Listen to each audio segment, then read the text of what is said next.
এর বিচার গোবিন্দ একদিন করবে করবে।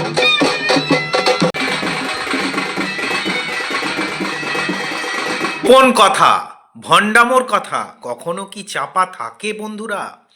ঠিক একদিন ঝুলি থেকে বেড়াল বেরিয়ে পড়বেই, জানেন তো। Welcome to our channel Suman Sunanda vlogs. তো বন্ধুরা, গোপন কথা আর ভেতরের অন্তর্নিহিত এক ভণ্ডামি কোনোদিন লুকিয়ে থাকে না, সে কিন্তু বেরিয়ে পড়ে। বন্ধুরা, দয়া করে পুরো ভিডিওটা দেখবেন এবং একটা কমেন্ট করবেন, ঠিক আছে? পুরো ভিডিও না দেখে কমেন্ট করবেন না, পুরো ভিডিওটা দেখলে বুঝতে পারবেন আমি কি বলতে চাইছি। তো বন্ধুরা দেখুন, পৃথিবীর বুকে কত ঘটনা ঘটে চলেছে। দেবদেবীর ঘটনা একটা অলৌকিক ঘটনা, যে ঘটনাকে মানুষ তাচ্ছিল্যে যদিও করে, তার কিন্তু পাওয়ার কোনো দিন অসত্য নয়। এর ভেতরে লুকিয়ে আছে অনেক গোপন রহস্য। তো বন্ধুরা, মঙ্গলা মা, এদের যে ভণ্ডামির কথা আপনারা বলেন, আজ আপনাদেরকে দেখাবো এই ভিডিওতে লেভেলটা কোন লেভেলের। তো এই কথাগুলো মানুষের কাছে আজও অজানা ছিল, কিন্তু আজ ঝুলি থেকে বেড়াল বেরিয়ে পড়ল। তো বন্ধুরা দেখুন, মঙ্গলা মা কি করছে কৃষ্ণ কালী মাকে নিয়ে, সেই ঘটনাগুলোও আজ আমি ভিডিওতে বলবো। সালটা ছিল 2024 সাল। গিয়েছিলাম মঙ্গলা মায়ের কাছে, ভিডিও করতে মানা করেছিল।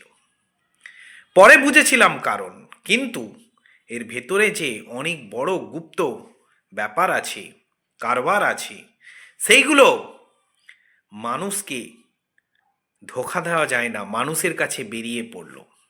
তো বন্ধুরা দেখুন, আজ ভিডিওতে দেখাবো আপনাদেরকে যে গোপন রহস্যটা। আমি গিয়েছিলাম যে সময়টা, সেই সময়টা ছিল জুন জুলাই মাস, গ্রীষ্মকাল, প্রচুর রোদের তাপ। মানুষ ছাতা নিয়ে ঘন্টার পর ঘন্টা, কারো হয়তো ছাতা ছিল না, কেউ হয়তো বহু দূর থেকে 100 কিলোমিটার থেকে এসেছিল। তাদের কাছে পানীয় ছিল না, খাবার কিচ্ছু ছিল না, কিন্তু দোকানদানি থেকে অল্প মুড়ি খেয়ে চিবিয়ে তারা মা কৃষ্ণকালীর দর্শনের উদ্দেশ্যে লাইনে দাঁড়িয়ে থাকতো ঘন্টার পর ঘন্টা।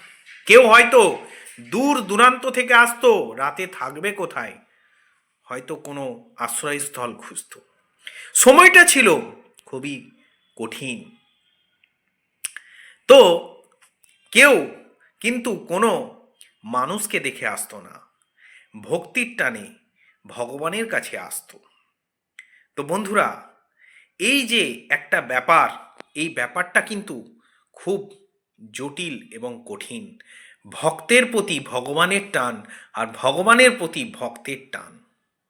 যুগ যুগান্তর ধরে কত ভক্তই ভগবানের টানে কোথায় না কোথায় গিয়েছে। শ্রীকৃষ্ণের কাহিনী আপনারা শুনেছেন, জানেন শ্রীকৃষ্ণকে অর্জুন কত ভক্তি দেখাতো, আর সেই জন্য সে অর্জুন কিন্তু লড়াইয়ে জিতেছিল পাণ্ডব কৌরবের যুদ্ধে, মহাভারতের যুদ্ধে। তো যেখানে ভগবানের হাত আছে ভক্তের মাথার ওপর, সেখানে ভগবান কি করে হারতে পারে? ভক্ত কি করে হারতে পারে? ভক্তও জিতবে, ভগবানও জিতবে। ভগবান তো স্বয়ং জিতানেওয়ালা, তাহলে তিনি হারবেন কি করে? ভক্ত অবশ্যই জিতবে। তো সেই সময়টা একটা অভিজ্ঞতা দিয়ে আপনাদেরকে বলি। একজন দিদি এসেছিলেন মুম্বাই থেকে, তার ছেলের বিভিন্ন ধরনের শারীরিক সমস্যা ছোট বয়স থেকেই দেখা দিচ্ছিল, কিন্তু কথা বলতে পারতো না। তো সে কৃষ্ণকালী মায়ের নাম জপ করে সে কিন্তু কথা বলতে পেরেছিল। তো বন্ধুরা, অবশ্যই মায়ের কৃপা না থাকলে এগুলো হয় না। যখন আপনারা বলেন মঙ্গলা মায়ের ওখানে বিভিন্ন ধরনের কথা, তো সেগুলো বলি, দেখুন ব্যক্তি বিশেষকে দেখে ভগবানের বিচার করবেন না। ভগবান কিন্তু সবার প্রতি সহৃদয় আছেন।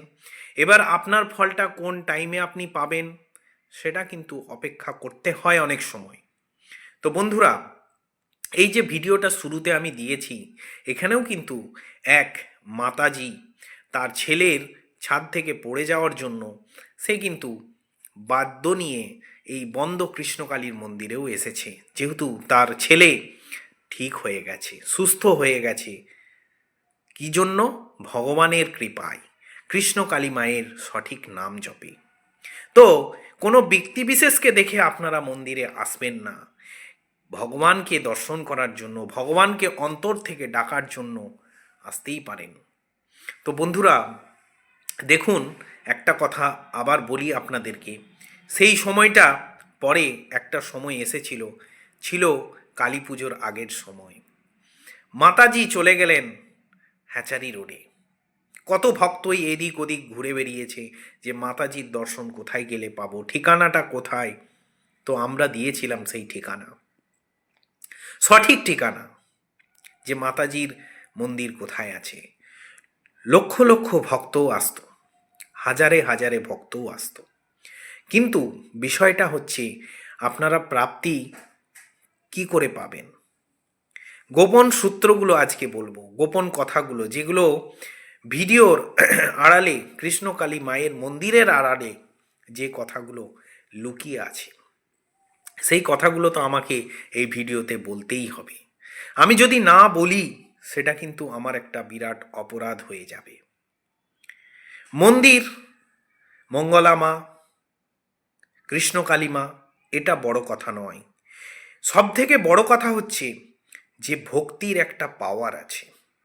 যেমন একটা টিউব লাইট বা পাখা আপনার ঘরে আছে, কিন্তু ভেতর থেকে যে ইলেকট্রিসিটি সাপ্লাই হচ্ছে, সেটা কি আপনারা দেখতে পান?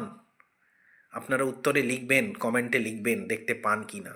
সেই শক্তিটা কিন্তু আপনার পাখাকে, আপনার ইলেকট্রিক যে আলোটাকে জ্বালাতে সাহায্য করছে। তেমনি এই ভক্তির যে পাওয়ার, ভগবানের যে শক্তি, সেটা কেউ চোখে দেখতে পায় না। সেটার মাধ্যম দ্বারা আমাদের অনেক কিছু সমাধান হয়ে থাকে। আর এই দেখতে পায় না বলেই এত ধরনের তর্ক বিতর্ক চলে আসে।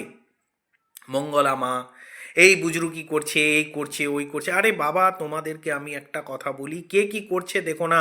যখন কৃষ্ণ কালী মাকে তুমি স্মরণ করবে মন থেকে, তো ভক্তি ভরেই করো, এবং তোমার ফল অবশ্যই তুমি পাবে। আমি আগেও বলেছি আপনাদেরকে অন্য ভিডিওতে, যে ভক্তির ফল ভগবান কোনোদিন আটকে রাখে না। যার যেমন ভক্তি আছে সেই অনুসারে ফল তাকে ভগবান অবশ্যই দিয়ে দেয়, কোনো রকম একটুকু আটকে রাখে না। মানুষ হয়তো নানা রকম করতেই পারে, কিন্তু ভগবান, কৃষ্ণকালী বলুন, আমি তো একটু আগে আপনাদেরকে কৃষ্ণের কথাই বলেছি, তো তারা কিন্তু কোনোদিনই কোনোভাবেই মানুষের ওপর প্রতারণা করেন না। তো বন্ধুরা, এই যে কৃষ্ণকালীর মায়ের আড়ালে এত ধরনের কারবার, তো এগুলো অবশ্যই আপনাদের বোঝা উচিত। এই কারবারগুলো যদি আপনারা না বোঝেন, তাহলে আপনারা অবশ্যই ঠকবেন। ঠক্কর খেতে খেতে আপনারা কিন্তু কোনোদিনই ফল পাবেন না। আর ফল যদি সঠিক পেতে চান, তাহলে সঠিক ধরনের পদক্ষেপ আপনাদের নিতে হবে। তো বন্ধুরা, আজকে ভিডিওটা এখানেই শেষ করছি। আশা করি ভিডিওটা ভালো লেগেছে। ভালো লাগলে বন্ধু বান্ধব আত্মীয় স্বজনের মধ্যে শেয়ার করে দেবেন, ভিডিওটাকে একটা লাইক করবেন, আর অবশ্যই ভিডিওটা শেয়ার করবেন। আর কমেন্ট সেকশানে গিয়ে অবশ্যই লিখবেন জয় কৃষ্ণকালী মায়ের জয়, আর হর হর মহাদেব লিখতে ভুলবেন না। গুড বাই বন্ধুরা।